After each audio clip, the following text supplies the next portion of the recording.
Okay, Go sit down. Okay, boss. we're up. We're on. Get over there. You got over there across the next door. That's Hello, what everybody. over there. You want to do this thing here? Welcome to Tuesday Night Bible Study. Hello, Facebook. Hello, tape.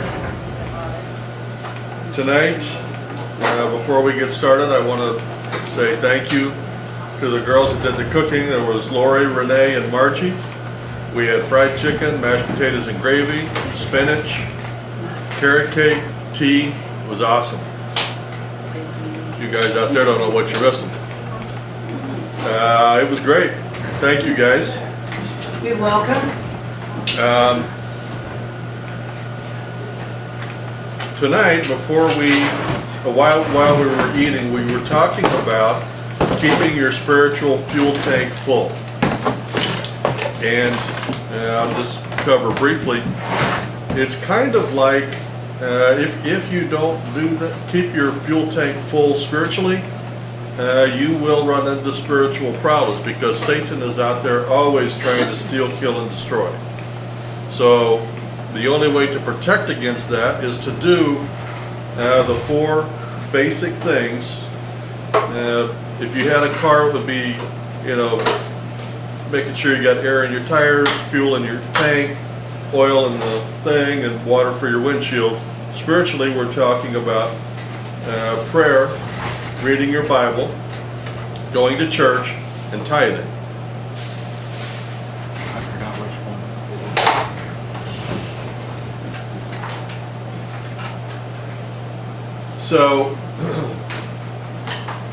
So the question becomes, well, I'm sure that we have all run out of spiritual fuel. So what do you do in those times? What do you do in those instances? And the answer is very simple. You go back to square one, you start over, and you do the four things that you know you're supposed to do. Read your Bible, pray, go to church, and tithe. And you do that every single day. Now, it's not like you can't miss a day or you can't miss a time. It's just like putting gas in your car. You don't have to do it every day, but you got to make sure you got fuel in your tank. So if you feel like you're getting beat up and Satan's winning, go back and check the basics. Question? Yeah, when I started listening at you and talking about go back, this is some things we be holding, don't want to give up on. Well, It's sure. okay to run back. Why run back to the Bible? And you know it's right in the Bible, and God speak about that. Why don't you work on get rid of the garbage that you didn't do? Why Well, but you can't do that. that on an empty fuel tank. You can't do that when you are spiritually empty. All you can do when you're spiritually empty is to fill your tank up and then go fight. Because the fight isn't yours. The battle is not ours. Right. That's correct. But you can't fight if you don't have fuel to fight. So, But people do have. but we do have strongholds, sure. We all have issues. We all have problems. We all have our sin that we don't want to give up. Right. So, and that's usually where Satan will attack. But don't concentrate on the sin. I said earlier, when the sin or the world or the problem or your mountain, whatever you want to call it, when that becomes bigger than Jesus is to you spiritually, that's when you have a problem. So whenever you take a look at where you are spiritually and you realize that your problem, and I use the example, your dog died, the car broke down, your washer and dryer broke down, your wife left you and you lost your home. That's issues, okay? When those issues become bigger than Jesus is to you spiritually, that's a problem. That's when you need to get back to the basics. I was telling somebody earlier today, they were telling me about the problems they were having, and I said, you're concentrating on the problem. Don't concentrate on the problem. Concentrate on your relationship with Jesus, and He'll take care of that. And I said, when you do the four basic, and I've known this person for a lot of years, when you do those four basic things, Jesus takes care of your car and your washer and dryer, and things just seem to happen He takes care of those things. And they said, yes, that's right. And I said, it's when you start concentrating on those things that everything goes wrong. And to use today's vernacular is because these things become your God, and your God becomes a thing. Okay? So anyway, that's what we talked about while we're eating. So we're going to pick up our Bible study where we left off. We're in 1 Kings chapter 3, as I've been told, verse 16. Yeah. All right. 1 Kings chapter 3, verse 16. I love this story, by the way. Go ahead. Oh, yeah. Now 2 women who were harlots came to the king and stood before him. And one woman said, "O my lord, this woman and I dwell in the same house, and I gave birth while she was in the house. Then it happened, the 3rd day after I had given birth, that this woman also gave birth, and we were together. No one was with us at the house except the 2 of us in the house. And this woman's son died in the night because she lay on him. So she arose in the middle of the night and took my son from my side, while your maidservant slept, and laid him in her bosom, and laid her dead child in my bosom. And when I rose in the morning to nurse my son, there he was, dead. But when I had examined him in the morning, indeed, he was not my son whom I had borne." Then the other woman said, "No, but the living one is my son, and the dead one is your son." And the first woman said, "No, but the dead one is your son, and the living one is my son." Thus they spoke before the king. Okay, just so we know where we're at. Does everybody understand what's going on? Okay. So they bring the problem, they can't seem to resolve the problem, so they bring it to the king. Now remember, Solomon has already prayed to have wisdom, and he has wisdom given to him from God. What does Solomon say?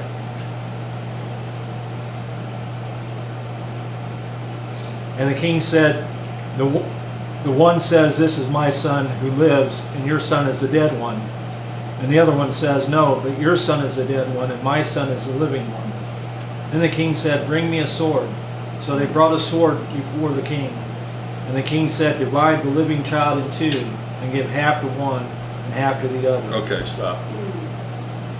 Okay, that sounds pretty gruesome. But you got 2 females fighting over one baby. How can you resolve that so that each one of them gets the right desserts and the right thing is done? Do you just pick one? Do you decide who's telling the truth and who's lying? I've been alive long enough to know I can't tell the difference. So what do? You let the women decide. And how do you do that? Let's hear the story. Then the woman whose son was living spoke to the king, for she yearned with compassion for her son, and she said, "O my lord, give her the living child, and by no means kill him." There you go. That's how you do it. You play on the woman's ability to be a mother. The one whose child it's not doesn't care about the baby. The mother always cares about the baby, so he plays on that. And so when she says, no, let him live and she can raise it, then Solomon knows who the real mother is. Then what happens? But the other said, "Let him be neither mine nor yours, but divide him." So the king answered and said, "Give the first woman the living child, and by no means kill him. She is his mother." Yep. And all Israel heard of the judgment which the king had rendered, and they feared the king, for they saw that the wisdom of God was in him to administer justice. That's awesome. Now, from that story, from that one thing that happened, I have always thought this was interesting. Read that second paragraph again. Now, he's had one story, one problem brought before him. He shows some wisdom, and this is what Israel drew from this. What verse? 28. And all Israel heard of the judgment which the king had rendered, and they feared the king. for they saw that the wisdom of God was in him to administer justice. From that one story, they saw the wisdom of God in him. Now let me ask you a question. Do people see the wisdom of God in you? First off, how many of you pray for wisdom from God? Okay. You should. Because the Bible says that God will give that in abundance. All you have to do is ask. So then the question is, do you execute judgment among people? I don't know. I think that people that say they execute wisdom probably don't. I mean, if it's part of your character to be wise, how will you recognize if you are wise or not? But if you are not wise and you pretend to be wise and somebody says, "Are you wise?" then your answer is yes. So the answer to do people see the wisdom of God in you? The answer probably should be, I don't know. But the answer will be different if you ask the people that are around you. Have you ever heard the old saying, if you want to know if the husband is a good husband, look at the wife? You ever heard that saying? Yeah. Why is that? If you ask the husband, he'll say, yeah, I'm a good husband. I do this and this and this and this. But why do they say look at the wife? Because it's the other person that sees who, what, when, where, why, and how you are. And I think it's the same when we look at wisdom. You ask me, yeah, I'm a wise guy. Ask the people that are around me, and they'll tell you if I'm wise or not. That's why we need to pray for it. You can't recognize it if you haven't. The question is, do other people see it in you? And we know that it's easily available. All we have to do is pray. And all we have to do is listen and keep our fuel tank full. Go ahead. So King Solomon was king over all Israel. Okay, stop. I just want to remind everybody why that sentence is important. Now remember, before Solomon was King David. When David took over, he spent 7 years being king over just Hebron. And it was through God's power that he brought the country together, brought all of the tribes together, made him king, expanded the territory, protected the people, and gave him victory over all of his enemies, and eventually gave him peace in the kingdom. So when it says here that Solomon was king over all of Israel, Solomon is really the first king to take over a full Israel. David brought them together, but he was not king when he took over of all of Israel. Solomon is. And he's king over all of Israel because of God and because of his father David. Go ahead.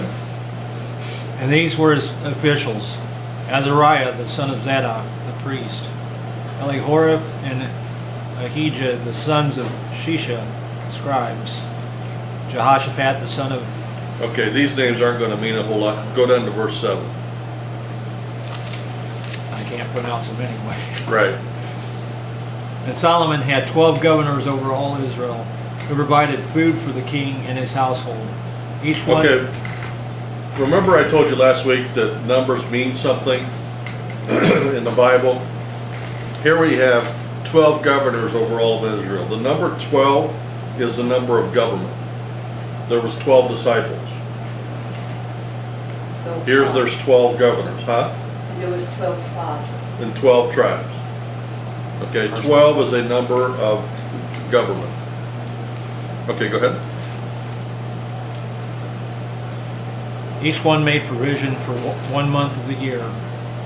These are their names: Ben-Hur in the mountains of Ephraim, Ben-Decker in Machaz. Okay, go to verse 20.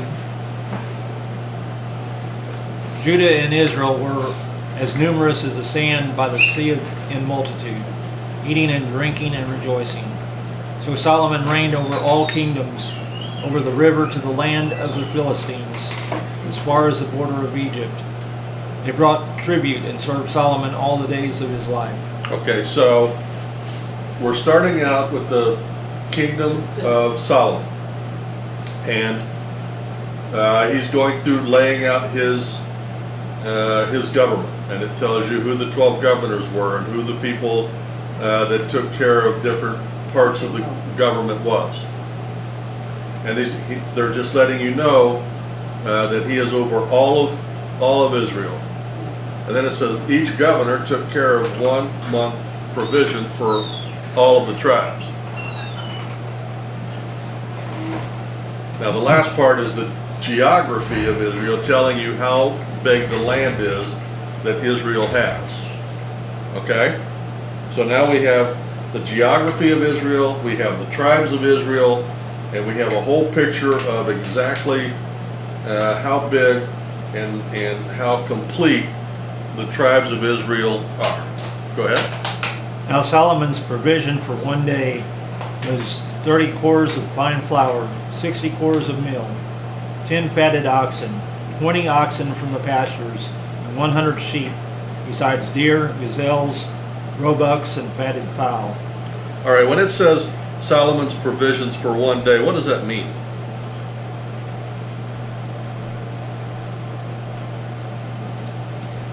What he needed to get by, the supplies and stuff. For what? All of Israel? For a tribe? For what? I mean, let's look at what he's going through That would here. be quite a bit for one person. He says I would say it'd be 30 for one day, 30 cores of fine flour. Let's say that means pounds. 60 pounds of meal. 10 fatted oxen. Do you know how big a fatted oxen is? 20 oxen from the pastures and 100 sheep, besides deer, gazelles, roebucks, and fatted fowl. That is a lot of meat. It'd be for all Israel, wouldn't be? Nope.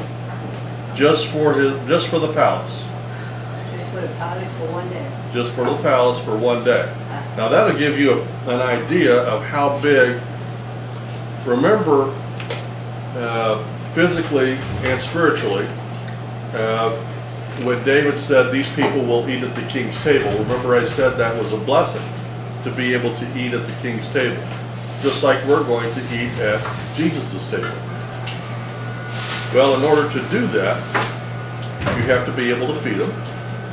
You've got all of the government that has to eat. Then you've got all the household staff, you got all the wives, all the concubines. That's a lot of people to feed every day. And you can tell by the food. And I'm going to read this list again so you get an idea. 30 pounds of flour, 60 pounds of meal, 10 fatted oxen. That's basically 10 cows. 20 cows from the pastures, 100 sheep, and then deer, gazelles, roebucks, and fatted out. That is a lot of meat. Can you imagine being a butcher trying to kill that meat every day and skin it and feed it?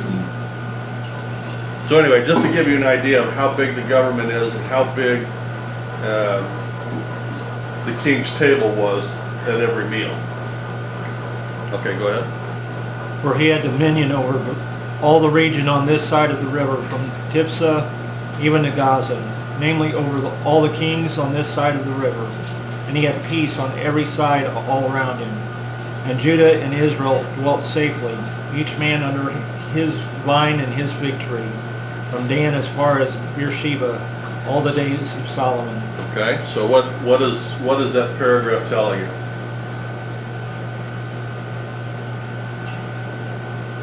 First of all, his dominion was huge.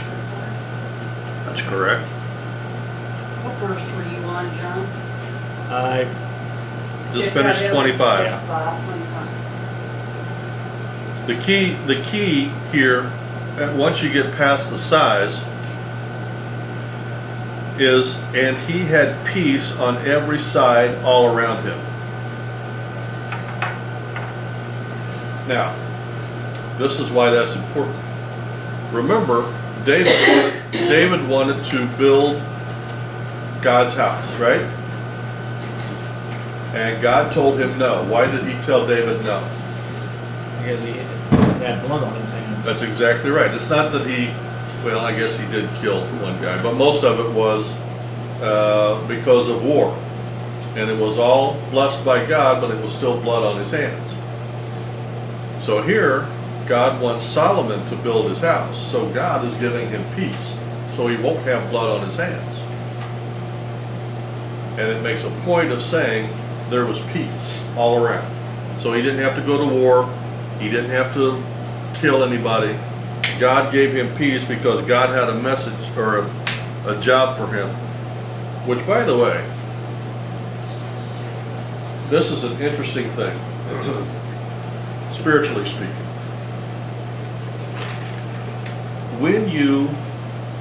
Where did she go?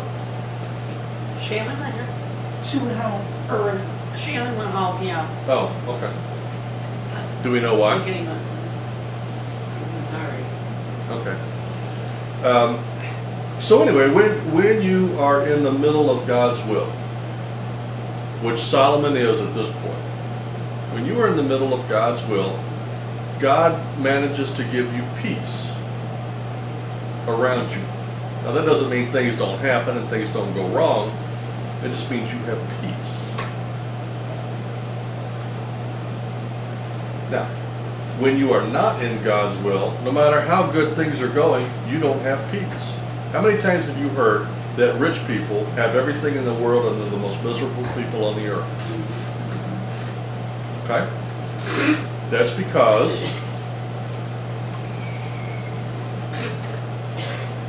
because they are not in God's will. So that the reason I say that is it's a barometer for you. If you wake up one day and find somehow that you don't have peace and haven't had for a while,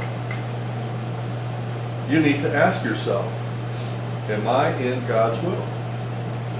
I mean, as an example, if you know that your gift is greeting people, to be a greeter, and you know that that's your gift, and you don't go to church for a while,